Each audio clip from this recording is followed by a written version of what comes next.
Hello, this lecture is intended for my students taking A&P 2 at Madison Area Technical College this spring of 2020.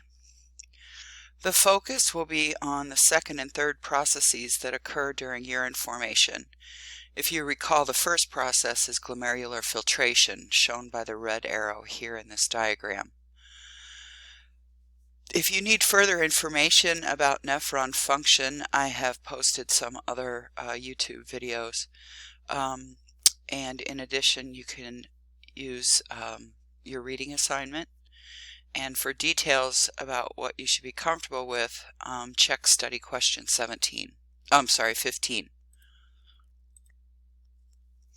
Before we get into too much depth, I want to make sure the definitions of reabsorption and secretion are clear to you. Reabsorption means that substances move from the nephron back into the body, which means into the interstitial space, that means between the cells in the kidney, and then into the bloodstream. So substances that have been filtered out of the blood can re-enter the blood through the process of reabsorption. It's a way for the body to recapture what's been lost during filtration. And since it's the cells of the nephron tubule that actually do this first transport process, we call it tubular reabsorption. Secretion, or tubular secretion, means that substances move from the interstitial space into the nephron tubule. Again, it's named in reference to the nephron tubule because eventually substances will have to cross the tubule wall.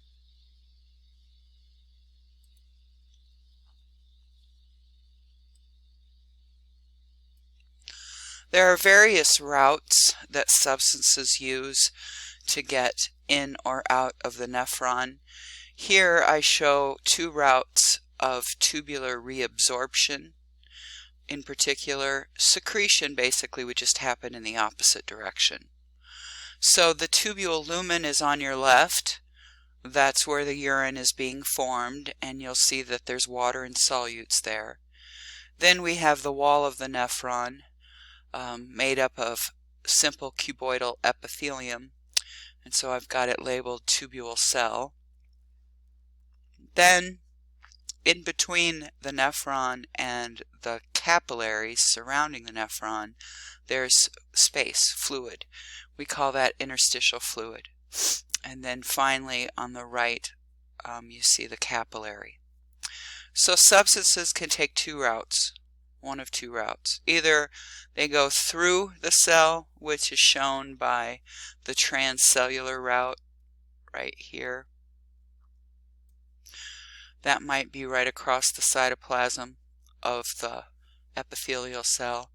Or sometimes they take a little detour and at the very end go in between cells. But either way, they've had to go through the cytoplasm and across this apical membrane in order to get out of the nephron tubule. The other route is called the paracellular route. Substances move across the wall of the nephron in between two cells. So that happens with water and solutes as well, and we'll talk about why and how in just a little bit.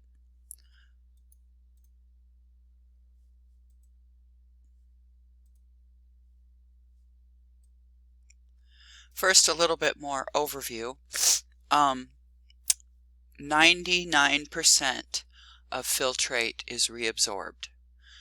What gets reabsorbed and how much gets reabsorbed depends on the body's need for water, certain electrolytes, and acid-base balance or pH balance. Almost all of this filtrate reabsorption occurs in the proximal convoluted tubule, 65%. The main driving force is sodium being actively pumped from the tubule lumen back into the body or into the blood, and water follows. 25% of reabsorption occurs in the loop of Henle, and then the remaining 8 to 9% is reabsorbed in the distal convoluted tubule and the collecting duct.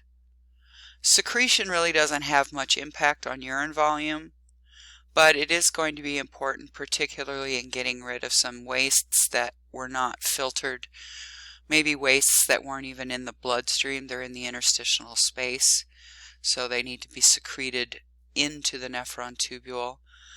We get rid of some wastes that are byproducts of metabolizing drugs, pharmaceuticals, this way, as well as some salts and hydrogen ions.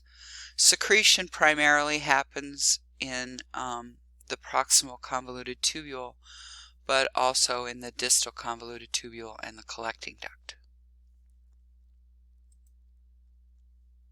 So let's start with the proximal convoluted tubule and look at what's reabsorbed there.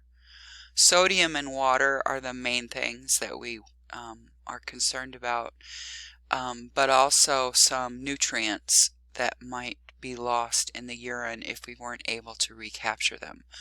So first I'll deal with sodium. Sodium is reabsorbed by two processes: primary active transport and secondary active transport. I'm going to show you pictures of those in a moment. Water usually follows sodium by osmosis.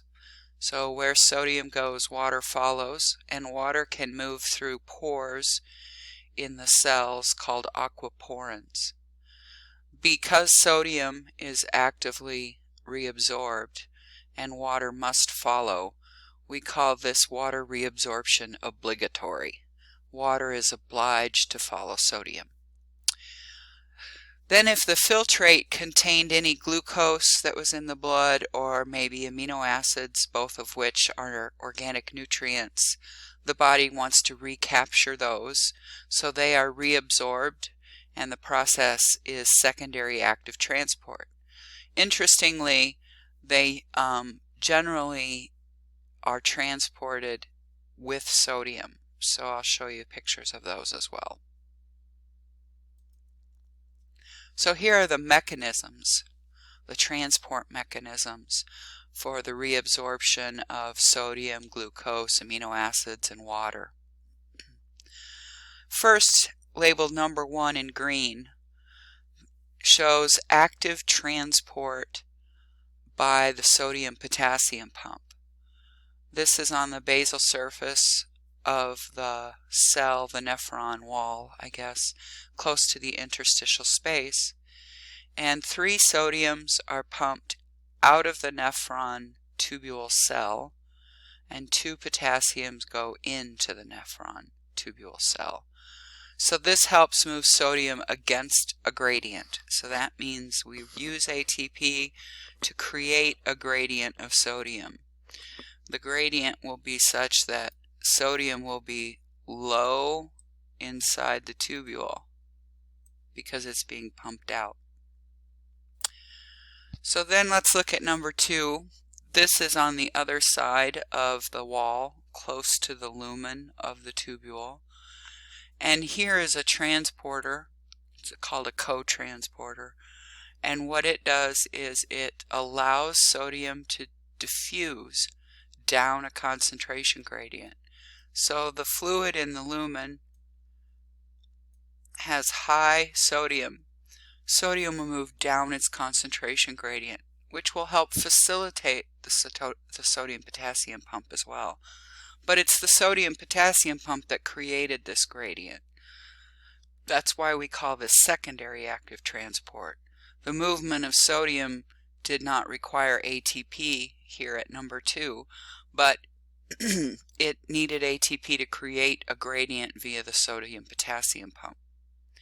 When sodium moves down its gradient, it's kind of like providing energy for other substances to piggyback with it.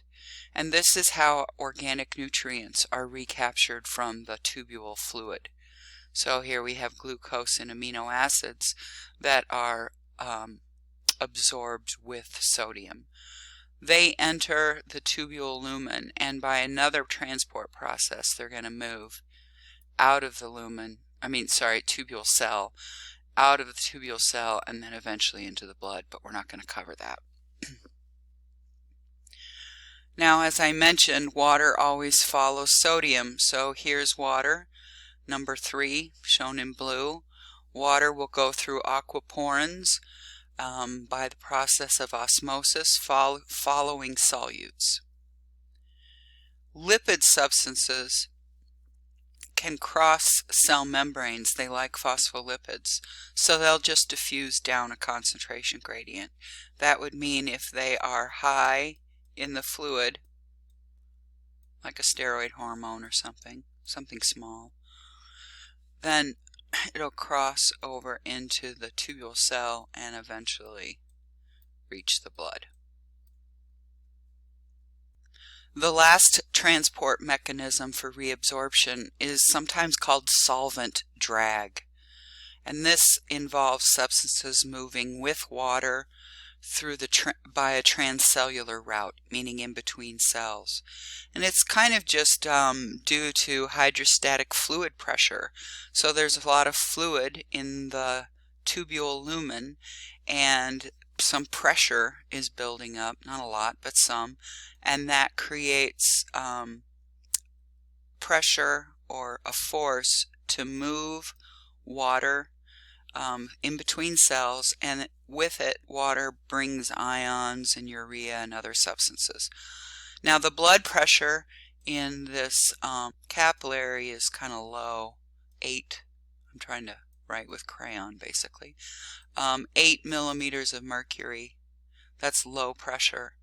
And so if there's higher pressure inside the tubule lumen, that'll draw water to enter the capillary.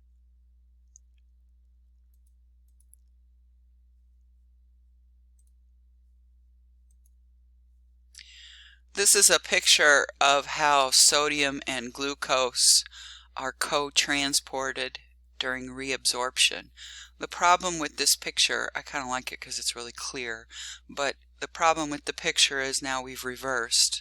So this is where the tubule lumen is, over here, the lumen.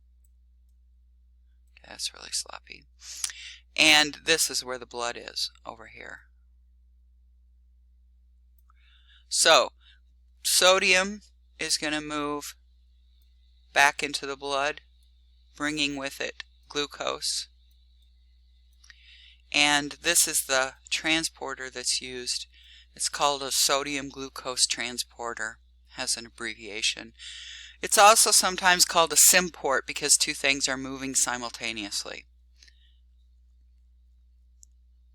Now, if glucose has been filtrated at the glomerulus, it's nice that it can be reabsorbed, but it is limited how much can be reabsorbed. That's called a transport maximum.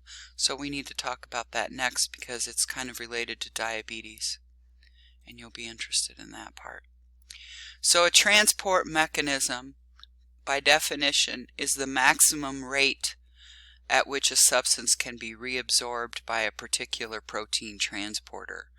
The reason there's a maximum and reabsorption isn't unlimited is because these transporters are saturated. For glucose, the maximum is 320 milligrams of glucose every minute. So if there's more glucose filtrated, or at least if it's filtrated faster than that, then not all of the glucose can be reabsorbed, and then you'll have glucose in the urine. Water follows glucose into the nephron or wherever its high concentration is. And when water follows glucose into the nephron, you'll have more urine volume. So this is a classic sign of diabetes. You'll have glucose in the urine because the transporters can't reabsorb it quick enough. And you'll have polyuria because water has followed the glucose into the urine. Polyuria meaning a high urine output.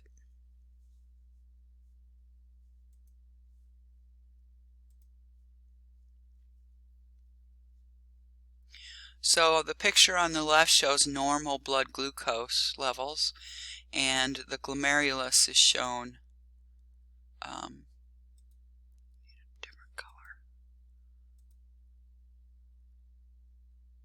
Try this color.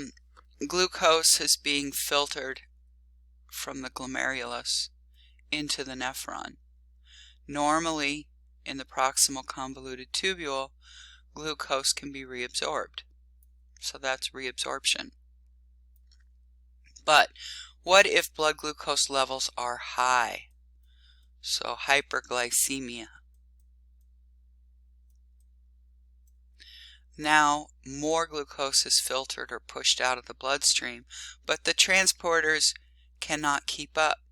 Therefore, you're going to have glucose in the urine.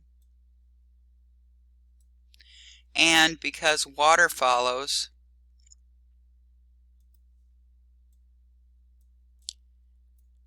you'll have polyuria. I hope that made sense to you.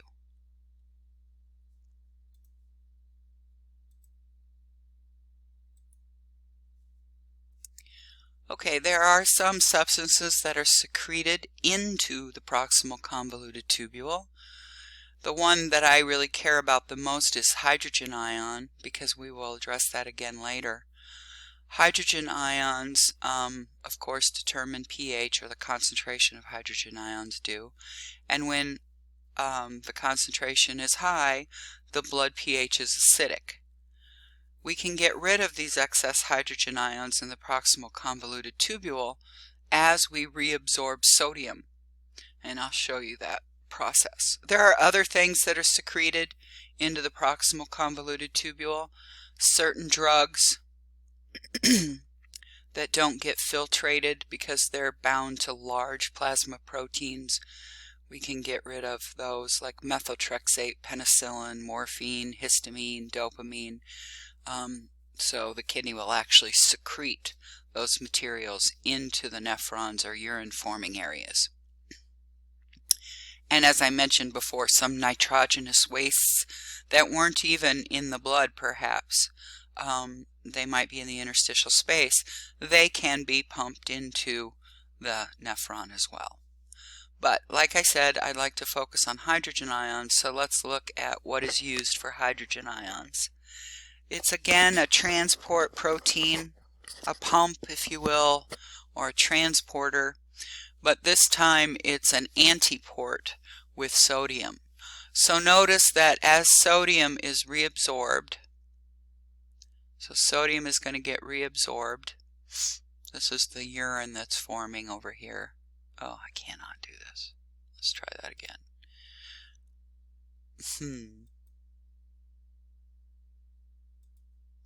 So here's the urine.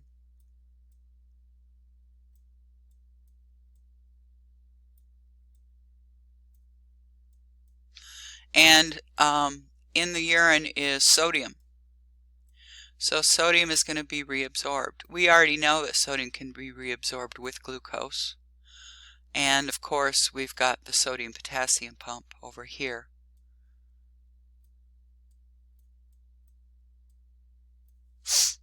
But in this instance, hydrogen ions are moved in the opposite direction when sodium is reabsorbed. So this is secretion. That's what that is. It's secretion. Hydrogen ions can be secreted out of the blood and into the nephron tubule.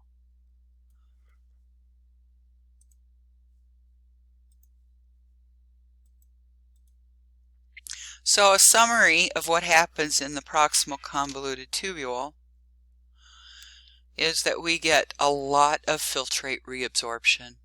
In particular, water,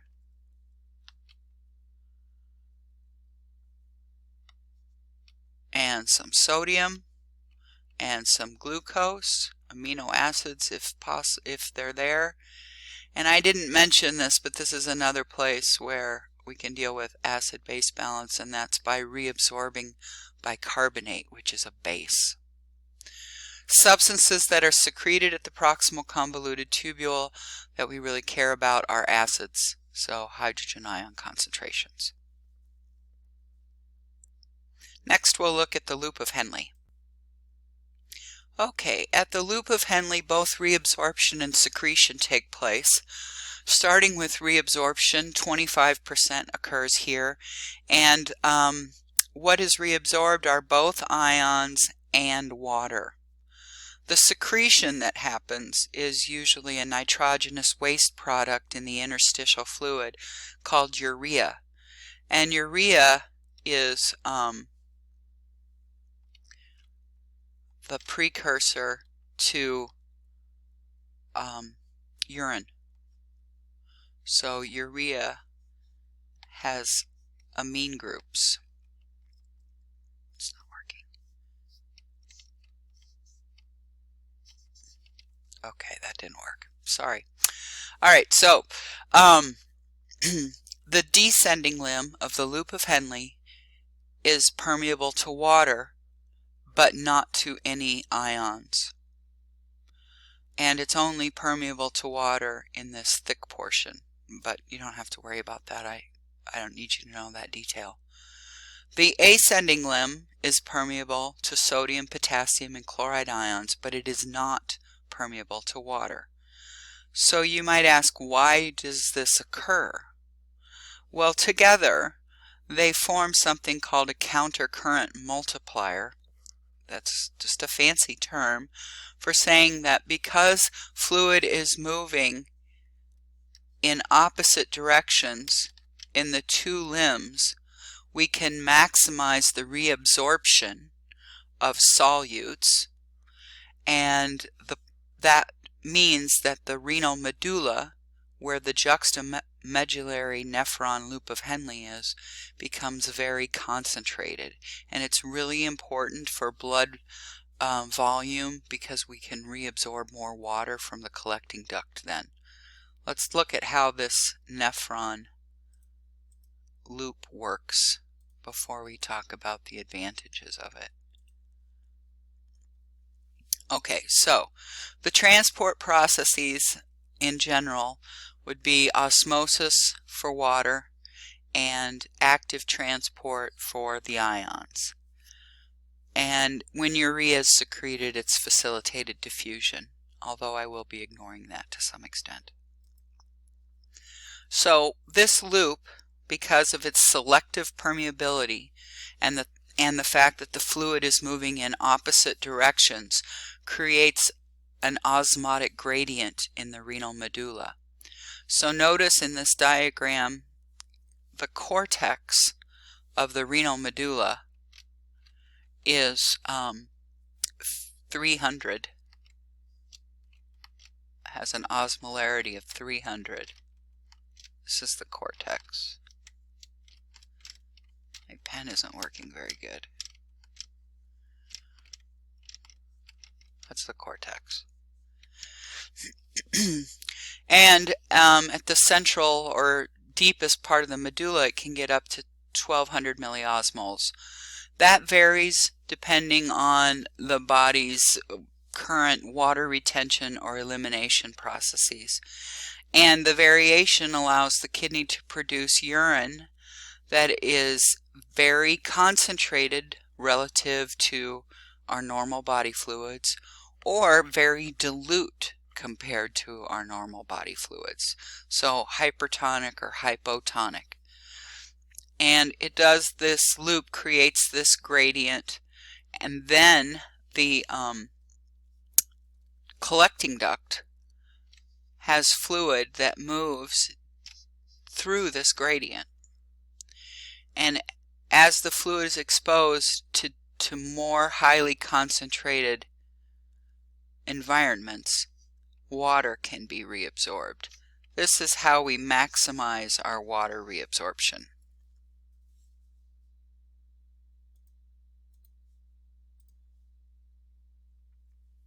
Okay, let's look at how this osmotic gradient is created. We need to start primarily, I think, over at number 1 in the ascending limb over here. Salts are pumped out of the ascending limb. That's active transport. Sodium, potassium, and chloride. So that's making the interstitial fluid highly concentrated. Secondly, we have new filtrate that comes in, and it's rather dilute to begin with, much like the blood, although it doesn't have plasma proteins in it, and so it's even more dilute.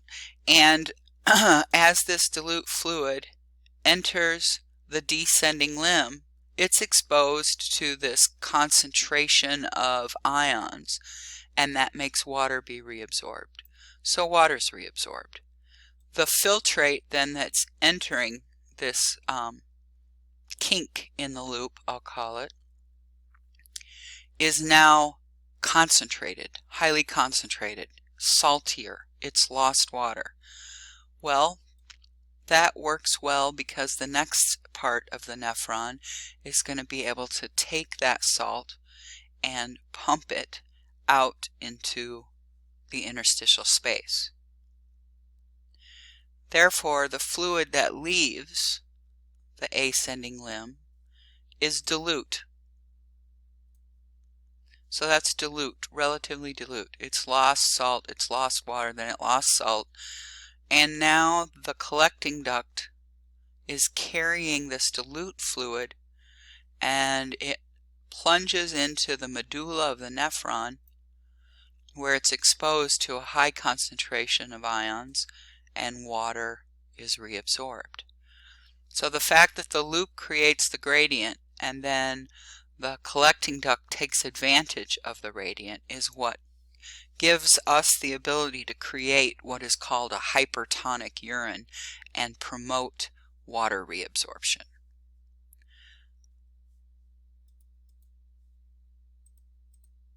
There's one more factor that promotes water reabsorption, and that is that between the loop of Henle and the vasa recta capillaries, there is a countercurrent exchange mechanism.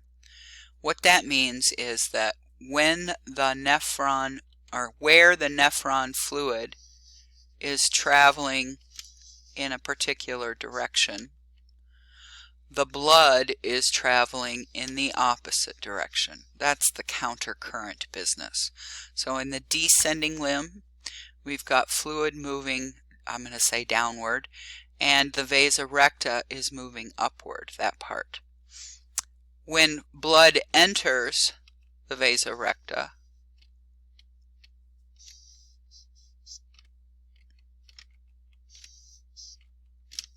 it enters in capillaries close to the ascending limb of the vasa recta, which is carrying tubular fluid in the opposite direction.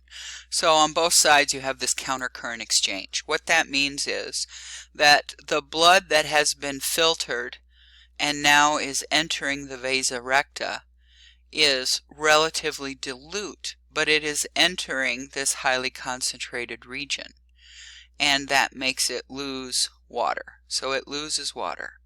But when it rounds the bend here, like this, it's still more concentrated than the interstitial space, and so more water is reabsorbed here. You don't really have to understand the complete details and the numbers, although I did post a video so that you can see how it works. But what's most important to know is that the anatomical arrangement and this countercurrent flow of two different fluids really promotes water reabsorption.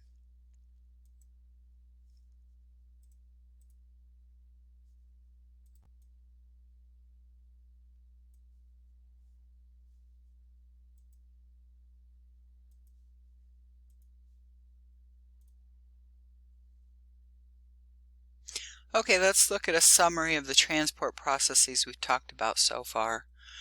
We know in the proximal convoluted tubule, water, sodium, and glucose is reabsorbed, as well as amino acids, and hydrogen ions are secreted, so we can get rid of those.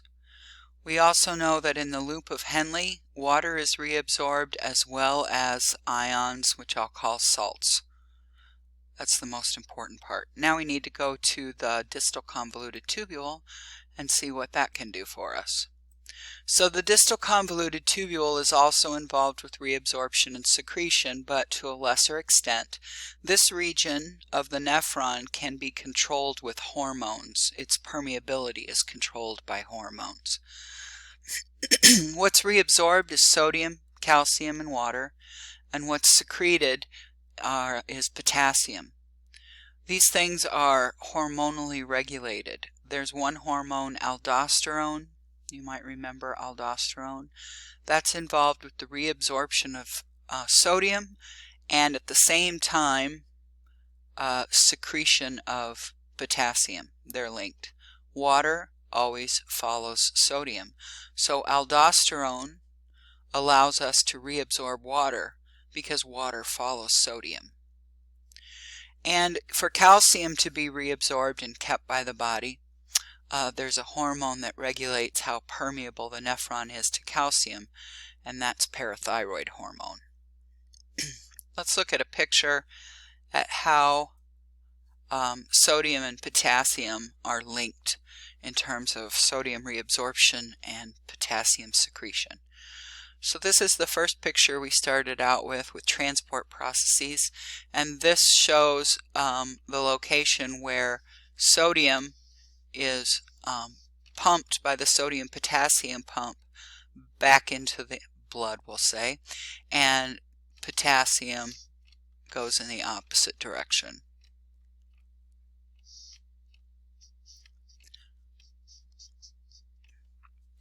On the other side, other surface of the tubule cell, we have sodium and potassium antiport. So the sodium, it's kind of like the one with hydrogen ions. Actually, it's exactly like that. So sodium is going to be reabsorbed from the filtrate, and potassium at the same time is going to be secreted into the tubule lumen. The gradient for sodium to be reabsorbed in this way is created by this sodium-potassium pump.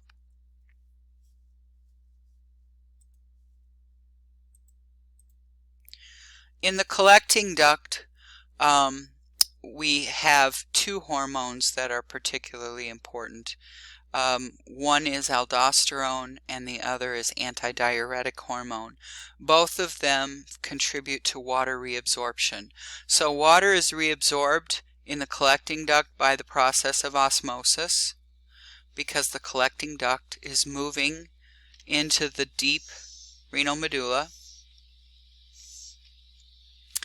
And sodium reabsorption is happening, which just promotes more water reabsorption, and that is by the same mechanism that happened in the distal convoluted tubule.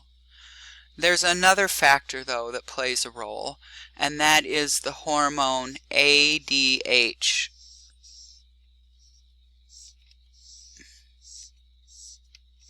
There's a delay here.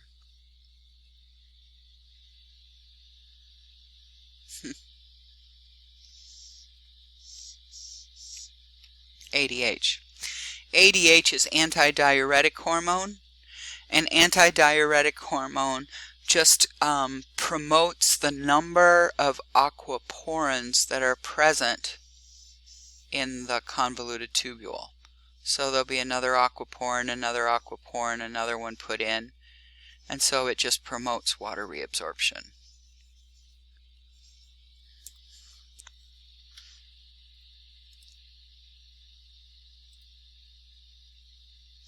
I put this slide as a Word document on Blackboard because I think it's a good way to study where substances are reabsorbed and where they're secreted, is to make yourself kind of write it over and over again. So you can print out that document and play with it, or draw your own nephron and mimic this particular picture, if you will. So the next slide just shows you a summary of what I mentioned about hormones, but then I added a couple here too.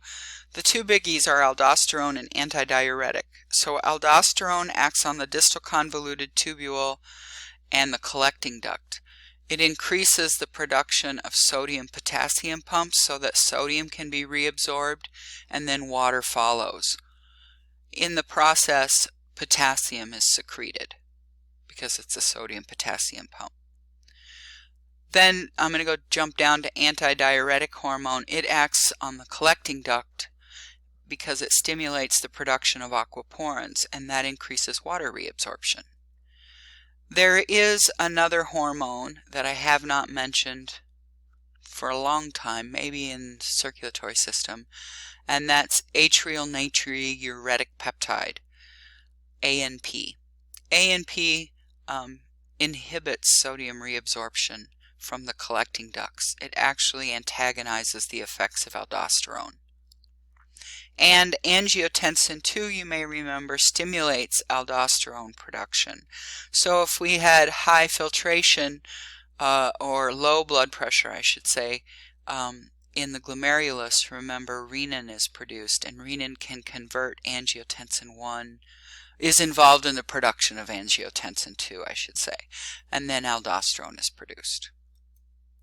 So this is a summary slide of everything to do with reabsorption by the nephron and secretion.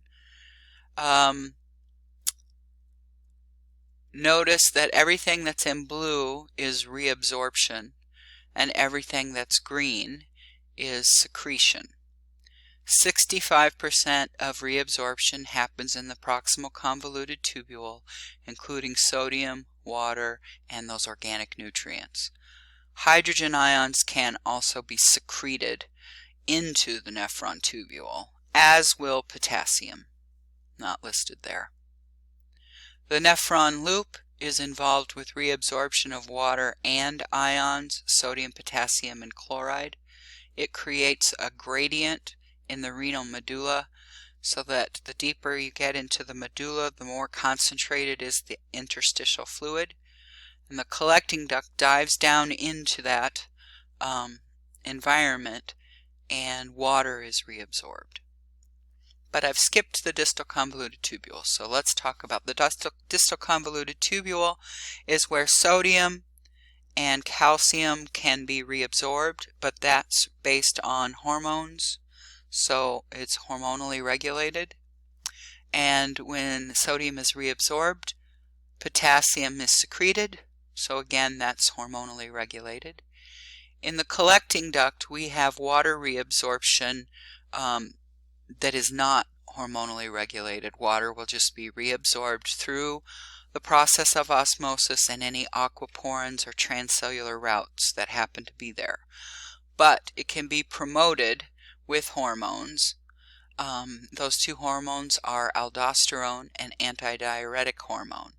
Aldosterone acts to reabsorb sodium, water can follow sodium, and ADH acts to create more aquaporins so that more sodium can be reabsorbed. I hope that was clear for you, and with the other study materials you have a better understanding of reabsorption and secretion. Let me know if you have any questions. Thanks.